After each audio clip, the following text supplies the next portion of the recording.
What if I told you there was an NHL player who mastered puck control so well that it seemed as though he could never lose possession? A player who skated with such grace and skill that he scored 512 goals and 814 assists, became a Calder Trophy winner, a Stanley Cup finalist, and a Hall of Famer?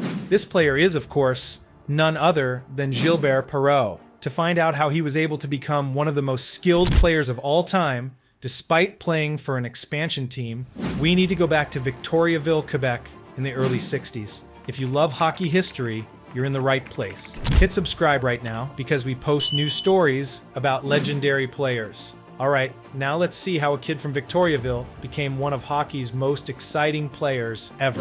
Throughout this time, Perreault and his childhood friends were playing hockey on frozen ponds and backyard rinks across Quebec, where a unique style of hockey was taking shape. Quebec players were known for their fast, skillful way of playing, very different from the rough, physical game that was popular in other parts of Canada.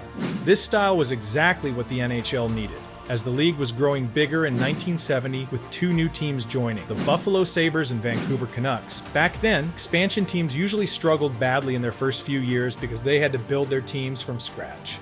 The older teams got to keep their best players, leaving the new teams to pick from what was left. But there was one thing that could change everything for a new team: getting the first pick in the draft. In 1970, this turned into one of the most dramatic moments in NHL history when the Sabres and Canucks had to spin a wheel to decide who would pick first. The prize they were fighting for was Gilbert Perreault, a junior hockey player who was being called the next Jean Beliveau for his smooth skating and incredible scoring ability. The pressure was huge. Whichever team won would get a player who could change their future. For Buffalo, a brand new hockey city trying to build a fan base, getting a superstar player could make or break their success. They didn't just need a good player, they needed someone special who could make people excited about hockey in a place where it wasn't the biggest sport. They needed someone who could do things on the ice that would make people want to come back and watch more. The Sabres won the spin, making Perreault their first ever draft pick. Despite his undeniable talent, some hockey experts worried his fancy playing style wouldn't fit in the NHL, where tough, physical play dominated. At 6 feet 1 inch and 185 pounds, he wasn't small, but he wasn't built like the tough players who ruled the game at that time. However, Sabres coach Punch Imlach saw something special in Perreault. He's not just quick, he's smart, Imlach said. He knows where to go before anyone else does. Imlach, who had coached the great Maple Leafs teams of the 1960s, believed Perreault could change the way hockey was played. Perreault's first NHL game showcased both his talent and the challenges he would face. He scored a goal in his debut, but also took several hard hits. The veterans tested the rookie, trying to see if they could break him under pressure. Instead of backing down, Perreault adapted, using his speed to avoid hits rather than trying to power through them.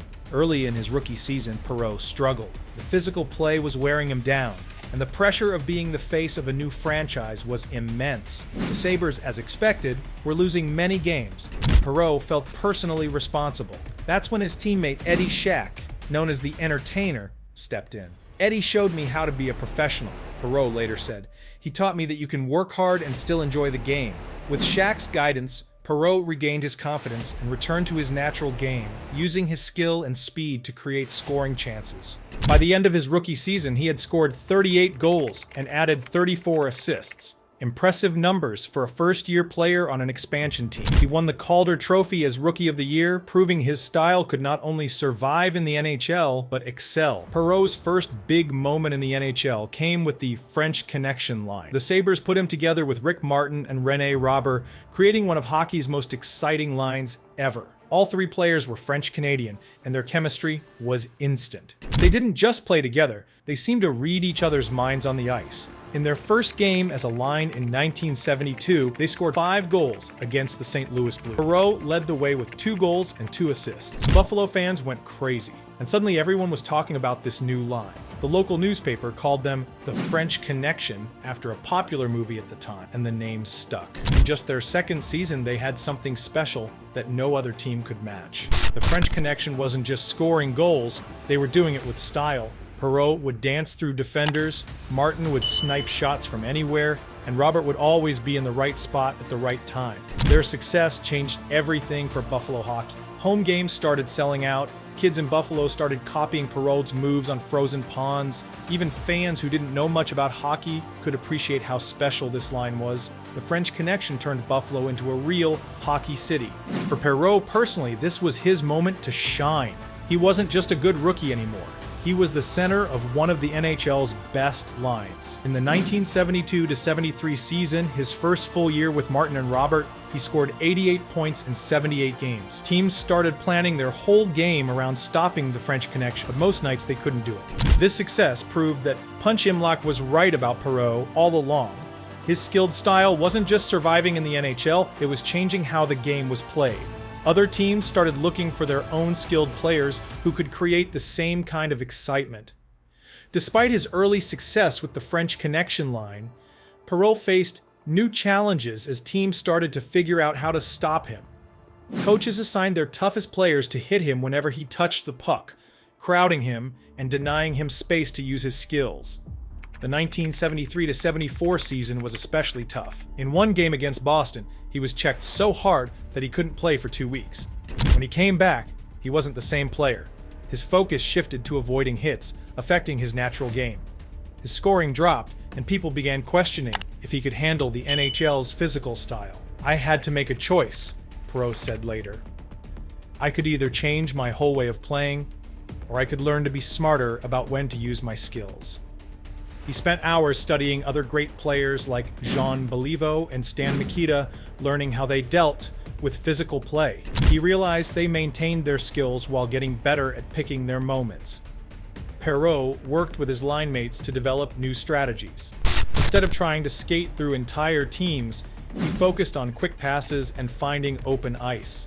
He also learned to use his body to protect the puck, keeping defenders behind him while looking for teammates. It wasn't as flashy, but it was more effective. The turning point came in a game against Montreal. The Canadiens were known for shutting down skilled players, but that night Perreault played differently. He drew defenders to him, then quickly passed to his teammates. When the Canadiens backed off, worried about his passing, he used his speed to attack. He finished the game with 2 goals and 3 assists in a 6-4 win. "Tonight we saw a new Gilbert," his coach said after the game. "He's not just skilled anymore. He's smart about how he uses his skills." This was the lesson Perreault needed. Talent alone wasn't enough in the NHL. You had to know when to use it. From that point on, he found the perfect balance between his natural flair and smart hockey, becoming even more dangerous than before. With his new style of play mastered, Perreault entered his peak years, starting in the 1974-75 season. During the playoff run, he scored one of the most famous goals in hockey history, skating through the entire Montreal team and scoring while falling down. The goal was so impressive that even Montreal fans stood up to cheer. The Sabres lost the finals to Philadelphia, but Perreault's performance showed he was now one of the NHL's best players. He finished the year with 96 points and made his first All-Star team. "He's not just good anymore," Philadelphia's coach Fred Sherrow said. "He's unstoppable." The next season, 1975-76, was even better. Perreault put up 113 points, becoming the first Sabre to break the 100-point mark. He did it in style, scoring highlight reel goals almost every night. In one game against Boston, he spun away from 3 defenders and scored while falling, a move that players still try to copy today. The French Connection line was at its best during this time. 1976-77 was when Perreault proved he belonged with hockey's all-time greats. He scored 95 points in 72 games and led the league in highlight reel plays. Fans would stand up whenever he touched the puck, knowing something amazing might happen. His biggest moment came in February 1977 against Detroit. The Sabres were down by 3 goals late in the 3rd period. Perreault took over the game, scoring twice and setting up 3 more goals in just 8 minutes. The Sabres won 6-4, and the Detroit coach said it was the best performance I've ever seen by one player. By 1979, Perreault had become the face of hockey in Buffalo. That year, he reached 1,000 career points faster than any player in Sabres history. He did it in style, scoring 2 goals and adding 3 assists in an 8-3 win over Montreal. The crowd gave him a 10-minute standing ovation. During his peak years from 1974 to 1980, Perreault scored more than 90 points 6 times. He made the All-Star team every year and set records that still stand today. Most points in a season by a Sabre, 113. Most consecutive games with a point, 28. Most assists in one period, 4. Most goals in Sabres history, 512. In an era when hockey was getting more physical and defensive, He showed that skill and creativity could still win games. He didn't just score goals. He scored goals that people would talk about for years. He made hockey fun to watch and turned Buffalo into one of hockey's most passionate cities. His style of play opened the door for smaller, faster players to succeed in the NHL. Teams started looking for players who could skate and handle the puck like Perreault, rather than just picking the biggest, strongest players. The Sabres retired his number 11, and it now hangs in the rafters of their arena.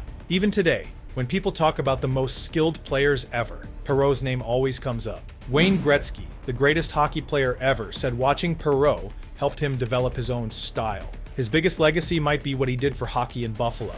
Before Perreault, Buffalo wasn't really a hockey city. Young players still watch old videos of his moves, trying to learn how he did it. Modern stars like Patrick Kane and Connor McDavid have said they studied Perreault's stick handling when they were kids. He showed that hockey could be beautiful, not just rough and tough. As his old coach Punch Imlach said, Gilbert didn't just play hockey, he made it into an art form. Want to see more stories about hockey legends? Hit subscribe and ring that bell. Drop a comment below telling us your favorite Gilbert Perreault moment or which hockey legend you want to hear about next. And if you enjoyed this video, smash that like button. It really helps out the channel. See you in the next one.